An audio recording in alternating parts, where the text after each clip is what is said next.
श्री स्वामी समर्थ। जय जय स्वामी समर्थ। स्वामींचं नाव घेऊन मी आजच्या ह्या नवीन व्हिडिओला सुरुवात करते। हिंदू धर्मात अमावास्या तिथीला विशेष महत्त्व आहे। पितरांचा आशीर्वाद मिळवण्यासाठी अमावास्या तिथी अत्यंत शुभ मानली जाते। पितरांना प्रसन्न करायचं असेल तर अमावास्या तिथीला पितरांची पूजाही केली जाते। असं केल्याने आपले पितर आपल्यावर प्रसन्न होतात आणि आपल्या जीवनामध्ये सुख समृद्धी वाढते। पंचांगानुसार 2024च्या मार्गशीर्ष महिन्यातील कृष्ण पक्षातील अमावास्या तिथी 30 डिसेंबरला पहाटे 4:01 सुरू होणार आहे, तर दुसऱ्या दिवशी म्हणजेच 31 डिसेंबरला पहाटे 3:56 असणार आहे। आणि उदय तिथीनुसार 30 डिसेंबरला अमावास्या साजरी करण्यात येणार आहे। 30 डिसेंबरला सोमवार असल्याने या तिथीला सोमवती अमावास्या असे म्हटले जाते। या दिवशी श्री हरी विष्णू, माता लक्ष्मी तसेच महादेव आणि माता पार्वतीची पूजा केली जाते। ही पूजा केल्याने आपल्या जीवनामध्ये सुख समृद्धी ऐश्वर्य हे कायम टिकून राहते। या दिवशी काही सोपे उपाय करून तुम्ही तुमच्या आयुष्यात प्रगतीही करू शकता।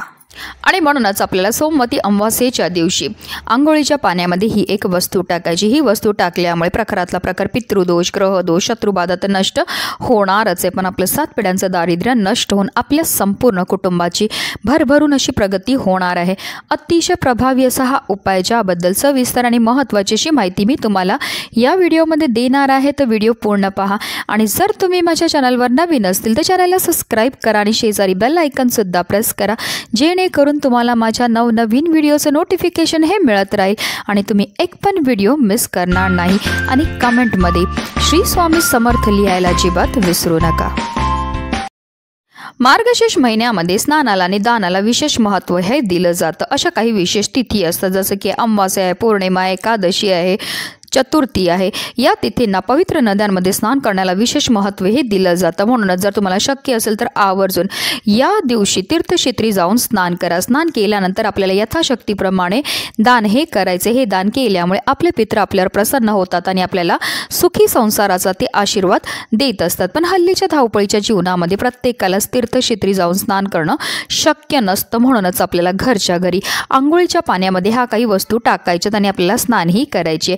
ही स्नान केल्यामुळे आपल्याला तीर्थक्षेत्री स्नान केल्याचं पुण्य तर प्राप्त होणारच आहे, पण त्याचबरोबर आपल्याकडनं झालेल्या कळत नकळत पापांपासून सुद्धा आपल्याला मुक्तताही मिळणार आहे।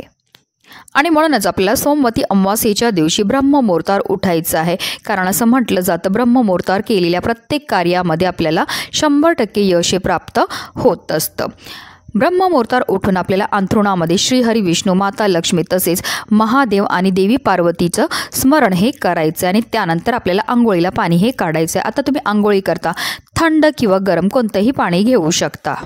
आणि त्या पाण्यामध्ये सगळ्यात पहिली वस्तू जी आपल्याला टाकायची आहे ते म्हणजे गंगाजल। गंगाजल टाकून स्नान केल्यामुळे आपल्याला तीर्थक्षेत्री स्नान केल्याचं पुण्य तर प्राप्त होणारच आहे, पण त्याचबरोबर आपल्याकडनं झालेल्या कळत नकळत पापांपासून सुद्धा आपल्याला मुक्तताही मिळणार आहे। त्याचबरोबर आपल्याला चिमूटभर काळे तीळसुद्धा आपल्या आंघोळीच्या पाण्यामध्ये टाकायचे आहेत। काळे तीळ हे आपल्या पितरांना समर्पित असतात। तसेच तिळांची उत्पत्ती ही श्री हरी विष्णूंच्या घामापासून झाली होती आणि जेव्हा पण आपण आंघोळीच्या पाण्यामध्ये तीळ टाकतो आणि स्नान करतो त्यामुळे आपल्या जीवनामध्ये असणारा प्रखरातला प्रखर पितृदोष, ग्रहदोष, शत्रुबाधा दूर होण्यामध्ये मदतही मिळत असते। त्याचबरोबर आपल्याला 1 चमचाभर गाईचं कच्चं दूध सुद्धा टाकायचं आहे। आंघोळीच्या पाण्यामध्ये दूध टाकून स्नान केल्यामुळे आपल्या कुंडलीतील चंद्र हा बलवान होतो। चंद्र हा मनाचा कारक मानला जातो आणि आंघोळीच्या पाण्यामध्ये जेव्हा आपण दूध टाकून स्नान करतो त्यामुळे आपल्याला शारीरिक तसेच मानसिक त्रासापासून मुक्तताही मिळत असते। त्याचबरोबर आपल्याला आंघोळीच्या पाण्यामध्ये चिमूटभर खडे मीठ सुद्धा टाकायचे। खडे मीठ टाकून स्नान केल्यामुळे आपल्या जीवनामध्ये असणारी जेवढी पण नकारात्मकता, इडापिडा, नजरदोष दूर होण्यामध्ये मदतही मिळत असते। तसेच आपल्यावर माता लक्ष्मीही प्रसन्न होत असते, कारण माता लक्ष्मीचे 2 भाऊ, एक दाता एक विधाता। दाता म्हणजे मीठ आणि विधाता म्हणजे तुरटी, म्हणूनच मिठाला लक्ष्मीकारक असं सुद्धा म्हटलं जातं। तसेच आपल्याला एक तुळशीचं पत्र सुद्धा आंघोळीच्या पाण्यामध्ये टाकायचं आहे, कारण तुळस म्हणजे साक्षात माता लक्ष्मीचं स्वरूप आहे आणि श्रीहरी विष्णूंना अतिशय प्रिय आहे ती म्हणजे तुळस. आणि तुळशीचं पत्र टाकून स्नान केल्यामुळे आपल्या जीवनामध्ये असणारी जेवढी पण नकारात्मकता, इडापिडा, दोष आहे, दारिद्र्य ते दूर होण्यामध्ये मदतही मिळत असते.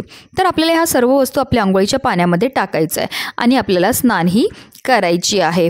पण बऱ्याचदा लोक चुकीच्या पद्धतीने स्नान करतात, त्यामुळे सुद्धा त्यांना केलेल्या उपायाचं कोणतंही शुभ फळ प्राप्त होत नाही. म्हणूनच आपल्याला काय करायचं, सर्वप्रथम 1 मग पाणी आपल्या उजव्या खांद्यावर टाकायचं आहे, 1 मग पाणी आपल्या डाव्या खांद्यावर टाकायचं आणि त्यानंतर आपल्याला संपूर्ण स्नानही करायचे.